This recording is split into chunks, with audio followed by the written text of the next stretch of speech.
আজ 15 আগস্ট জাতীয় শোক দিবস। এটা হচ্ছে ধানমন্ডি 32 নম্বর সড়ক।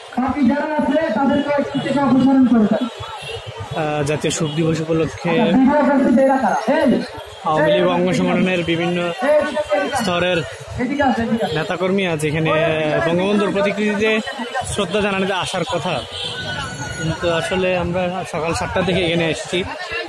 বিচ্ছিন্নভাবে কয়েকজন আওয়ামী লীগের অঙ্গ সংগঠনের নেতাকর্মী 1-2 জন করে এসেছিল, কিন্তু আসলে তারা কেউই ভেতরে যেতে পারেনি, কারণ এখানে ব্যারিকেড আছে। তারপরে এখানে আন্দোলনকারীরা, বৈষম্য বিরোধী ছাত্র আন্দোলন, যারা গত 5 আগস্ট ছাত্র জনতার গণঅভ্যুত্থান করেছে, তারা অবস্থান নিয়েছে সকাল থেকে। যার কারণে মূলত যারাই আসছে, 2-1 জন আসলেও কেউই